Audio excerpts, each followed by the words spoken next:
So thank you for being back. I appreciate it. My stand broke, so we're gonna do the podcast at a different angle. So I hope that's okay. But we'll still get the message across. We're still focused on business, guys. So we're up to lesson 5. And really what this is about is this is an age-old question. Should you do business with family? And what happens to family once you actually start to be successful? Family and friends, guys. This is a good one. Stay tuned. You don't want to miss my take on it. For over 15 years, I've been in business. I've had ups and downs with family and friends. And at the end of this episode, I will give you my all overall conclusion on should you do business with family or should just keep it all business and don't even mix it in. Let's go, guys. Okay, so what do I mean by should you do business with family? And in general, what happens with family and friends who truly do not want the best for you guys? That's the key, because your mom and your dad, for the most part, are going to be happy for your success. What about your aunts and uncles? What about your cousins? What about that childhood friend you had growing up that y'all used to share clothes with? Is he going to be happier for your success? I don't know. So let's break it down, guys. In some of the previous podcasts, I talked about value over volume, right?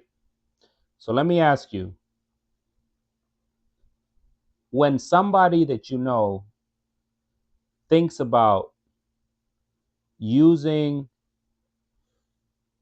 somebody in their friend circle for any kind of service or any kind of product, what is the first thing that comes to mind? The first thing that comes to mind is, oh man, give me a good deal, hook me up, right? Am I wrong? So if you're the one providing that service or selling that product, and especially if you just started, are you in a position to hook people up? Is the question. Probably not, right? So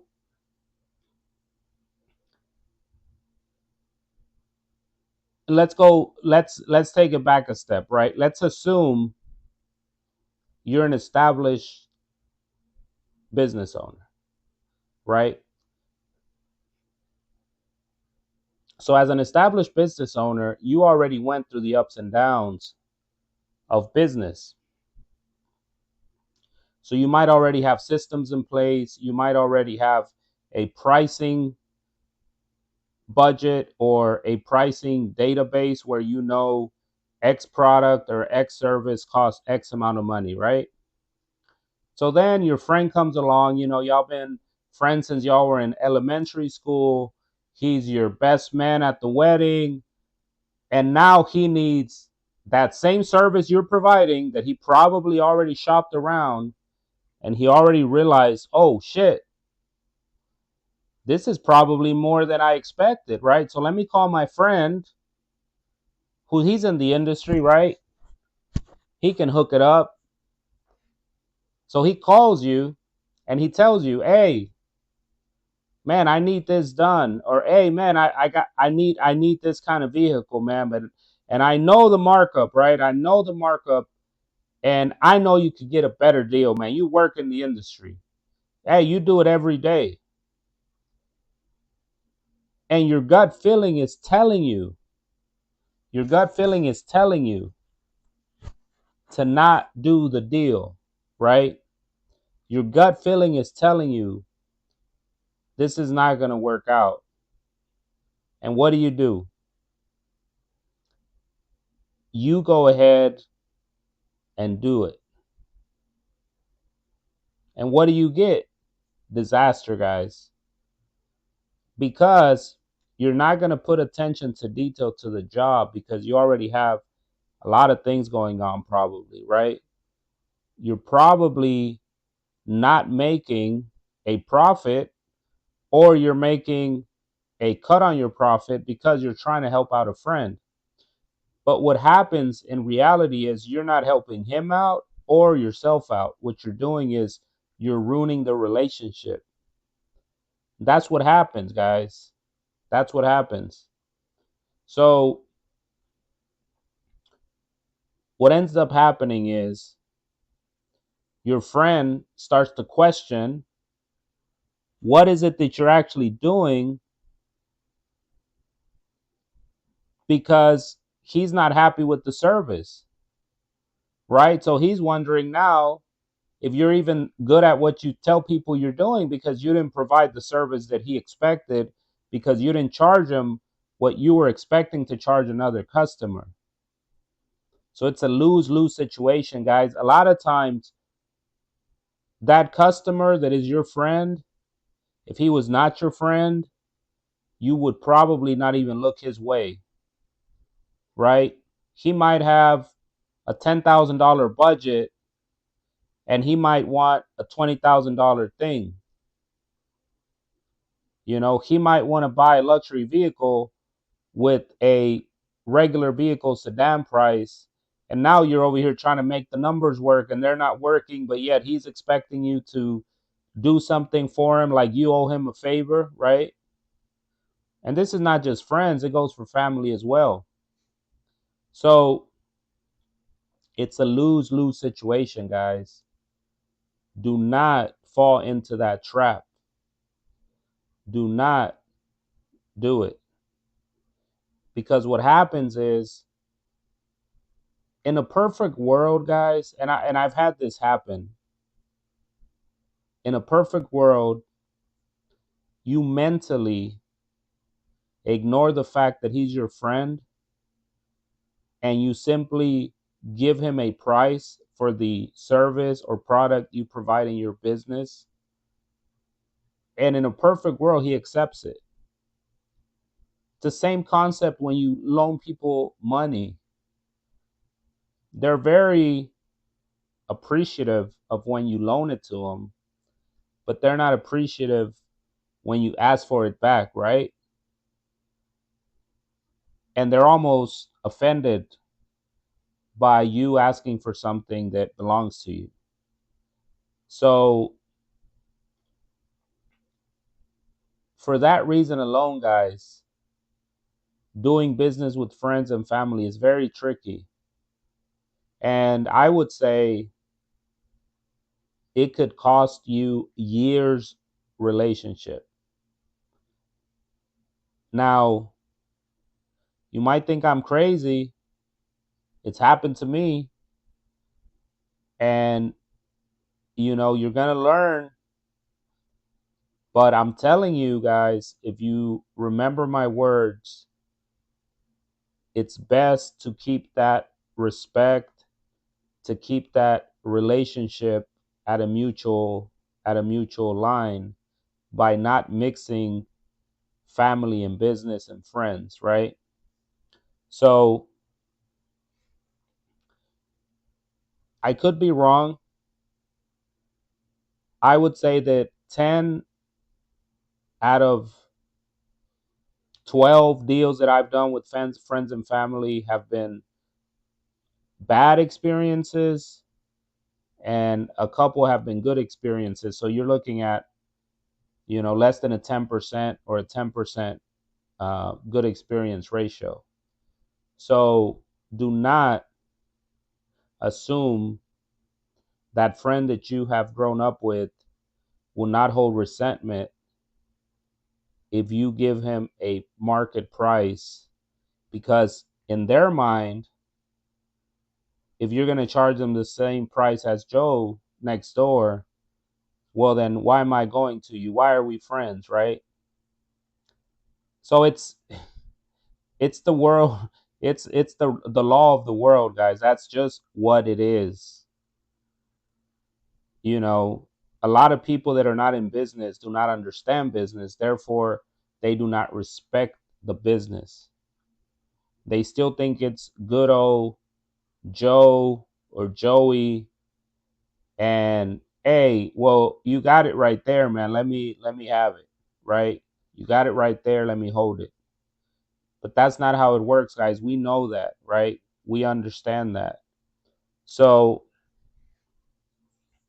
I'm gonna give you another example. What about those friends that are not doing as good as you are doing? It's only going to be a small percentage of those people, guys, that are actually happy for you. So when you're doing business and when they need something from you and you tell them no, you are putting in jeopardy that relationship.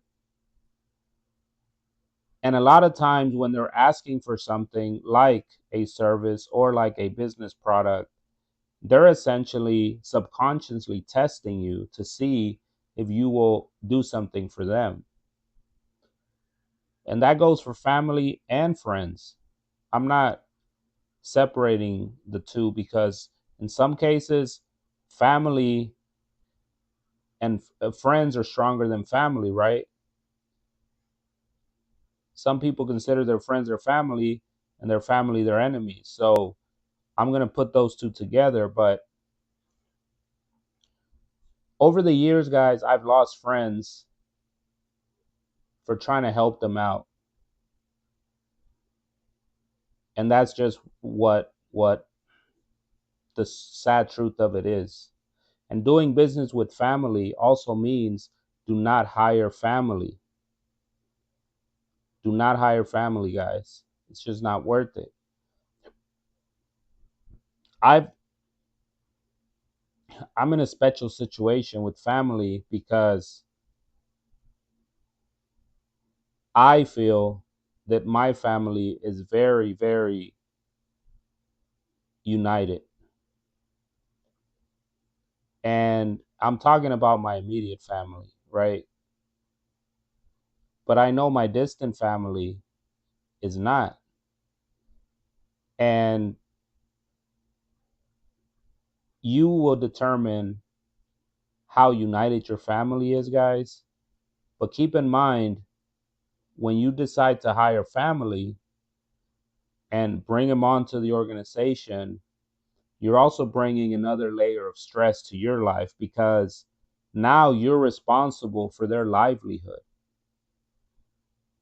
So you're basically in a position where now you have to essentially make sure they're okay. How does it work when you're at Thanksgiving dinner and you have to tell them you got to let them go? It's just not gonna it's not gonna sit well with them, right? So whenever you decide to bring on family to your company, if it was a stranger and your business wasn't doing so good, you would probably take action faster than if it was your family member who now depends strictly on you. So that's two different kinds of stress that you're dealing with now. You already have the stress of hiring an employee. On top of that, now he's family. So now it's personal, right? Now, if you decide to let him go, do you think he's going to look at you the same? Do you think he's going to understand? Especially if you had to let him go and you kept another person on the team that's not even family. Because people tend to feel entitled once they're part of an organization if they know the person that owns it and it's a family member. I made this mistake when I was younger and I tried to help a family member out and I realized it wasn't going to work out, right? But I kept them on, I kept them on. And as I got more successful, And I started to bring down the intensity of which I was helping them, because in my mind, I thought they would elevate and become more successful in my company and take on bigger roles, therefore pay them better, potentially make them partners, things of that nature. They actually went the other way.